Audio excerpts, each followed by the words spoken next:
यही कारण है कि मैं थक रही हूँ। क्या आप जानते हैं कि इन रसायनों के जहरीलेपन से मेरी मिट्टी वैसे ही जलती है जैसे आपके शरीर पर कोई तेजाब डाल दे। लगता है मेरे बच्चों को मेरे दुख का अंदाजा नहीं है। मेरी मिट्टी बंजर हो रही है। ये रसायन मेरी मिट्टी के उपजाऊपन को खत्म कर रहे हैं और उसमें पाए जाने वाला नमक मेरे शरीर पर मिर्च की तरह जल रहा है। मेरी फसलों की पैदावार कम हो रही है। मैं धीरे धीरे और थक रही हूँ।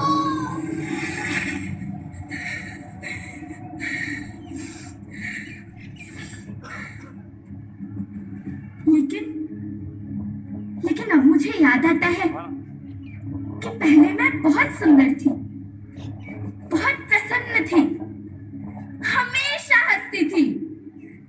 मुझे अब भी याद है।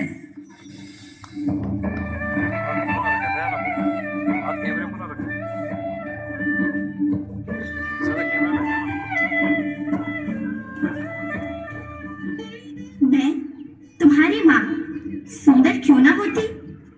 मुझे तो सुंदर होना ही था, क्योंकि बीते जमाने में आप मेरे बच्चे ही तो अपनी माँ के रखवाले थे।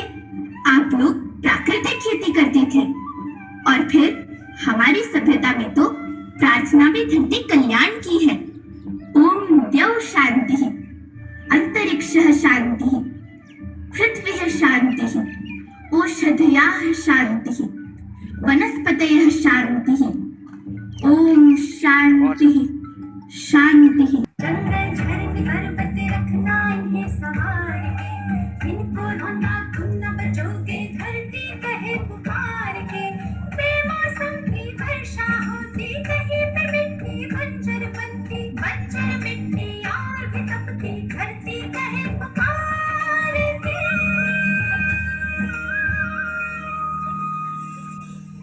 हजारों साल से मनुष्य धरती की गोद में रहता आया है, लेकिन आज मैं आपसे पूछती हूँ कि आपने इसके लिए रसायन और प्राकृतिक खाद जो मिट्टी को बंजर कर रहे हैं, उर्वरकता को बर्बाद कर रहे हैं, आप अच्छी पैदावार के लालच में जो रासायनिक खाद अपने खेतों में डाल रहे हैं, वो अभी तो लाभ देगी, लेकिन लंबे समय में उसी रासायनिक खाद का नुकसान भी है।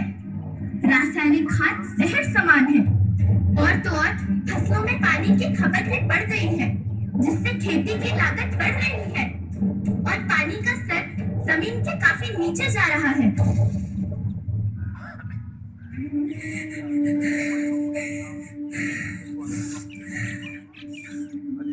बच्चों, मैं तुम्हारी माँ हूँ।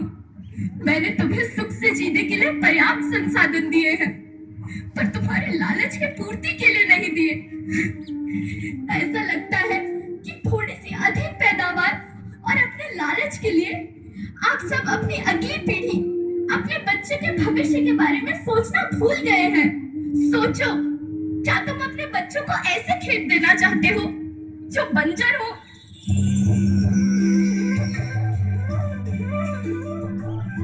अरे तुम तो विंध्य की बेटी हो, मध्य प्रदेश की बेटी हो, भारत की बेटी हो। आओ, तुम ही मेरे बच्चों को कुछ बताओ। धरती माँ, हम तो अपने बिंद के समय जनन का केवल इतना कहना चाहे थे कि प्राकृतिक खेती या समय के मांग बन चुकी हो। प्राकृतिक खेती या उद्देश्य के साथ होत है कि जौने जमीन और हमरे मिट्टी की उर्वरकता बनी रहे। हम सबका प्रकृति के साथ मित्र जैसा व्यवहार करे चाहिए। हम अपना से आने वाली पीढ़ी की तरफ से यह विषय का ध्यान देके सुने और देखे के विनती करी थी। अभी न समझे मेरे बच्चे तो फिर तुम पछताओगे। नेचुरल फार्मिंग न हुई तो हाथ धरे रह जाओगे। माँ का शोषण कौन है करता, कौन है मिट्टी सहन से भरता। जब से जैविक खाद को छोड़ा, खुशहाली से नाता तोड़ा। अभी न समझे मेरे बच्चे तो फिर तुम पछताओगे, तो फिर तुम पछताओगे। लेकिन धरती माँ, आपको सुरक्षित और प्रसन्न रखने का उपाय क्या है? एक ही उपाय है। धरती एक, परिवार एक, भविष्य एक। इस मूल मंत्र को आत्मसात कर लो। प्राकृतिक संसाधन को बचाओ, प्राकृतिक खेती को अपनाओ और परंपरागत देसी पद्धति से, जैसे गो आधारित उत्पाद, जीवामृत, बीजामृत, पंचगव्य, गोमूत्र छाछ का उपयोग करो ताकि मिट्टी की उत्पादकता बनी रहे। याद रखना, मैं माटी हूँ, माँ होना मेरे नाम में बसा है।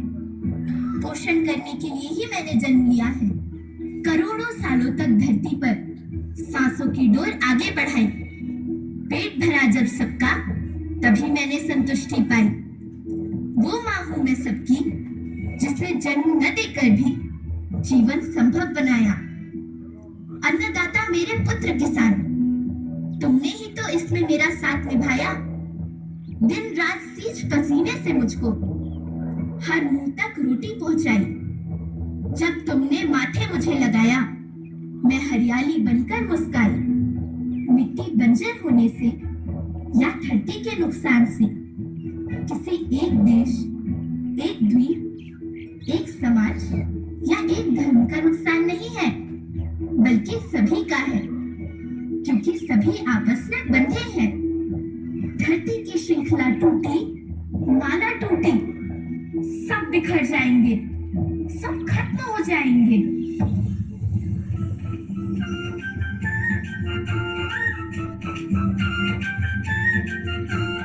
धरती तुम्हारे द्वार के जैसी, सबका भविष्य है केवल एक। धरती तुम्हारे द्वार के जैसी, सबका भविष्य है केवल एक। बचेगी धरती, सभी बचेंगे, जीवन पथ की मालाएं, अरे जीवन पथ की मालाएं। हीरा माणिक पन्ना मोती, माला सबके रूप में। हीरा माणिक पन्ना मोती, माला सबके रूप में। अरे बचेगी धरती, सभी बचेंगे, जीवन पथ की मालाएं, जीवन पथ की माला।